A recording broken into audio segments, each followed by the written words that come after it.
Violence is expanding far beyond the war in Gaza. Pakistan has launched strikes inside Iran after Iran attacked targets in Pakistan. At least 9 were killed after Pakistan launched airstrikes against alleged militants in Iran. This is a retaliation for a similar attack by Iran a few days ago. Hello everyone. On January 16, 2024, Iran made a bold move by launching airstrikes deep into Pakistani territory. Surprisingly, just 2 days later, Pakistan retaliated with a missile attack on Iran. This huge event carries immense significance, as it marks Pakistan's initial incursion into Iranian territory since the 1980s. Undoubtedly, this poses a grave threat to Pakistan, which is already grappling with economic challenges. Moreover, Pakistan finds itself entangled in a direct confrontation with the Taliban along its border with Afghanistan. To add to their woes, their political system is in disarray, and they are engaged in an internal struggle against militant groups. This confluence of crises paints a bleak picture for Pakistan. Nearly 40% of the country's population is now grappling with the challenge of meeting their basic needs. What's this report about? Poverty in Pakistan has been on the rise, with millions of people unable to earn more than $3.65 per day. In the same vein, Iran finds itself embroiled in a war with the West due to the ongoing Red Sea conflict. Despite their efforts to de-escalate the situation, the underlying causes of their conflict persist. This raises the alarming possibility of a potential Iran-Pakistan conflict, particularly as Pakistan's election draws near. It may come as a surprise to learn that during the India-Pakistan wars of 1965 and 1971, Iran stood as Pakistan's staunchest ally, providing both weapons and financial support against India. This is the aftermath of Pakistan's attacks on the border with Iran. Islamabad says its fighter jets, drones and rockets struck armed group hideouts inside Iran, and its military took what it called all necessary measures to avoid civilian casualties. This morning's action was taken in light of credible intelligence of impending large-scale terrorist activities against Pakistan by these terrorists.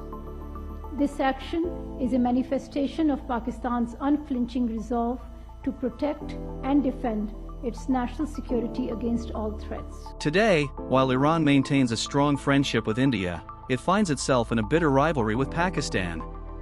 The reason behind this stark contrast lies in India's brilliant non-alignment strategy. This intriguing case study offers valuable insights into the realm of geopolitics, lessons that every nation should take note of. Furthermore, it sheds light on the United States' uncanny ability to instigate conflicts and evade accountability, almost like a wizard. Now, let's delve into the pressing questions. What triggered the missile launches between Iran and Pakistan? How did their once unbreakable bond deteriorate into a state of archenemies? And, most importantly, what geopolitical lessons can India, Pakistan, Iran, and the rest of the world learn from this intense conflict? In order to grasp the intricacies of the Iran-Pakistan conflict, it is essential to delve into the historical backdrop of their relationship. Labeling them as neither friends nor enemies, one can simply describe their connection as complex.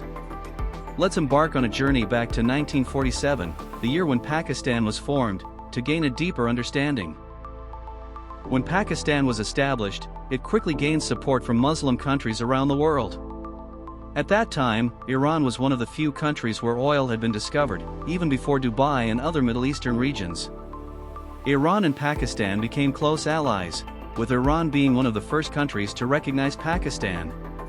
The Shah of Iran was the first head of state to visit Pakistan, and it just looked perfect. This friendship did not stop here. Their friendship grew stronger as they supported America together during the Cold War against the Soviet Union. Just like China and Iran are currently supporting Russia against the West, Iran and Pakistan were united in supporting America. Whenever Pakistan had conflicts with India, Iran stood by their side, providing them with weapons and financial aid against India in both the 1965 war and the 1971 war. However, things took a turn in 1979 when an Islamic revolution took place in Iran, establishing an Islamic republic under Ayatollah Ali Khamenei. This revolution changed the dynamics between Iran and Pakistan, leading to their current state of being at war with each other. And out of the blue, Ayatollah Ali Khamenei made a bold move by expelling all Americans and Europeans from Iran. His reasoning was that he believed they were using Iran as a mere puppet to extract oil at ridiculously low prices, only to sell it to the rest of the world at exorbitant profits. Ayatollah questioned why the Iranians should allow this exploitation of their land and resources. Consequently, the Iranians took matters into their own hands and decided to independently sell their own oil to the world, without relying on the Europeans or Americans. It seems like a reasonable stance, doesn't it? Well, unsurprisingly, the Americans and Europeans were far from pleased with this turn of events. Now, the tables have turned and Iran finds itself at odds with both America and Europe. This shift in dynamics has had a ripple effect on the relationship between Pakistan and Iran. Previously, there were no real issues between the two countries. However, due to Iran's anti-American stance and Pakistan's pro-American alignment, Pakistan began to distance itself from Iran. It's interesting to note that the root of the problem lies in America's strained relationship with Iran. Meanwhile, something extraordinary was unfolding in Afghanistan during the 1980s. It was the battleground for the Cold War between the Soviet Union and the United States. Afghanistan itself had no inherent problems, but the entry of the Soviets prompted the United States to intervene. Consequently, both superpowers engaged in a war that brought suffering and bloodshed to the Afghan people. If you take a look at this map, you'll notice that Iran, Afghanistan, and Pakistan are situated very close to each other. When the Soviets and Americans began fighting the war in Afghanistan, it became a critical situation for Iran and Pakistan. While Iran was supporting the Soviet Union, Pakistan and the United States were nurturing a militant group that we now know as the Taliban. This means that Iran and Pakistan didn't really have any inherent issues with each other. It was simply a result of two superpowers fighting a war that had nothing to do with them. However, even in this scenario, Iran and Pakistan ended up becoming enemies because their leaders were at odds. This conflict reached another level in 1998 when the Taliban launched an attack on Iranian diplomats in Afghanistan. So, it's not surprising that Iran and Pakistan became enemies. Since this incident occurred, the relationship between Iran and Pakistan has been extremely tumultuous. While some prime ministers have attempted to mend the relationship, others have actively worked to ruin it. In a nutshell, these two neighboring countries are incredibly annoyed with each other. Now, let's delve into their conflict in 2024, which revolves around the Baluchistan region. For those unfamiliar, Pakistan's map consists of 4 provinces: Sindh, Punjab, Khyber Pakhtunkhwa, and the Baluchistan region. Iran and Pakistan share a border that spans approximately 900 kilometers, known as the Goldsmith Line, stretching from Afghanistan to the Arabian Sea. The Baluchistan region is a treasure trove of natural resources, boasting everything from gas to minerals and even a strategic coastline along the Arabian Sea. Interestingly, Baluchistan stands out as the wealthiest province in Pakistan in terms of natural resources, particularly gas and minerals. Shockingly, it contributes to a staggering 40% of Pakistan's entire gas production. Adding to its allure, this region is also home to 2 valuable deep water ports, Water Port in Pakistan and Chabahar Port in Iran. Now, you may wonder, if this region is so rich in resources, what exactly is the problem? Why is Baluchistan at the heart of the Iran-Pakistan conflict? Well, it all boils down to the deep sense of marginalization felt by the Baloch people in Pakistan. They have endured suspicion and discrimination from both the Pakistani and Iranian governments, which has fueled tensions and contributed to the conflict. The people of Baluchistan raise a valid point. If Pakistan and Iran are so interested in the natural resources of Baluchistan, why aren't they investing in its development? It's truly astonishing when you consider the conflict. So, wealth that Baluchistan brings to the table, compared to the dire state of the Baloch people in both countries. In fact, it is estimated that Baluchistan holds a staggering $1 trillion worth of resources. However, the poverty rates in Baluchistan are alarmingly high, with Pakistan's rate at 65% and Iran's at 80% for the Sistan Baloch people, while the national averages stand at 28%. This stark disparity is what has driven the people of Baluchistan to revolt against Pakistan and Iran, resorting to both peaceful and violent means to fight for their rights. It's a clear indication that something needs to change, and the people of Baluchistan are determined to make their voices heard. This is the place where a group known as the Baluchistan Liberation Army initiated their battle against the Pakistani government. However, the interesting twist is that they would launch attacks on Pakistan and then seek refuge in Iran. Similarly, Iranian militant groups would strike Iran and then find shelter in Pakistan. These groups formed an alliance, collaborating with each other for resources and protection. The ironic part is that while these militant groups were working together, Pakistan and Iran were blaming each other for not taking sufficient action to control them. Consequently, their relationship became even more strained. Pakistan believed that Iran was financing terrorism within its borders, while Iran believed that Pakistan was supporting terrorism in Iran. It's quite amusing, isn't it? These accusations are based on mere assumptions, and it's possible that the governments aren't even funding these militant groups. It's just that both these governments have a reputation for funding terrorism, which has led to suspicion in conflict. This conflict has transformed the land of Baluchistan from a region rich in natural resources to a root cause of geopolitical conflict and cross-border acquisitions. Now, let's delve into why Iran suddenly fired missiles at Pakistan.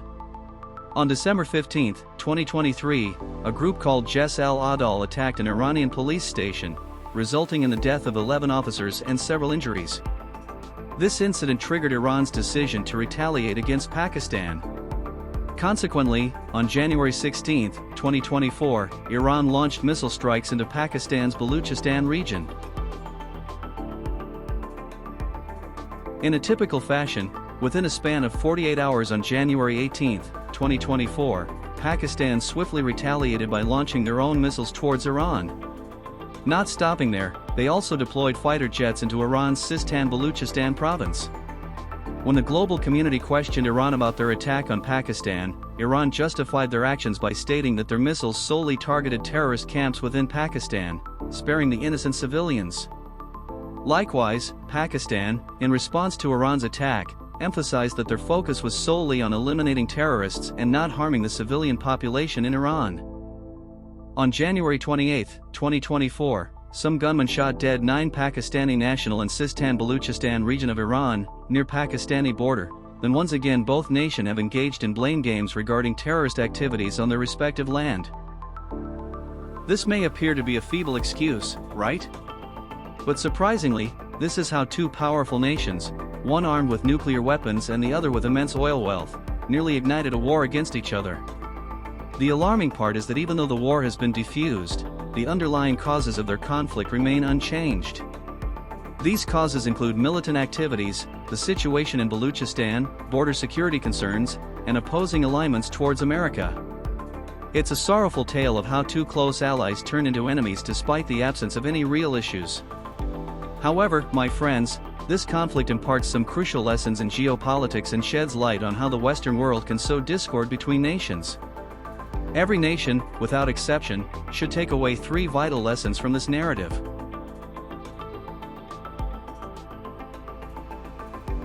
Lesson number 1. America's problem is not your problem, so every country needs to look at its individual relationship with another country, rather than that country's equation with America, because America might come and go based on their convenience, but it is these two countries that have to deal with a conflict for half a century, which results into a tremendous cost in terms of both human life and money in this case. While India has cleverly remained neutral in the Russia-Ukraine war scenario, Pakistan, for no reason, spoiled its relationship with Iran because they kicked out Americans in 1979. Lesson number 2. Funding a militant group is like raising a snake in your backyard and hoping that it never bites you. In this case, both Iran and Pakistan funded militant groups, and these groups have gone out of control to cause immense harm to both their reputation and relationships all across the world. Lesson number 3. Lastly, as once a great man said, war is a funny game, the only way to win it is to not play it at all.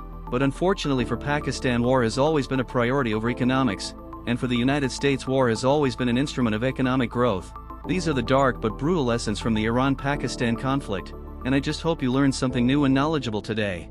Folks, I hope you learned something new, and if you've gained some important information and liked our work here, don't forget to give that like button a little tap to help our YouTube channel flourish. And for more enlightening videos like this, be sure to subscribe to our channel. Thank you so much for tuning in, and I'll catch you in the next one. Goodbye.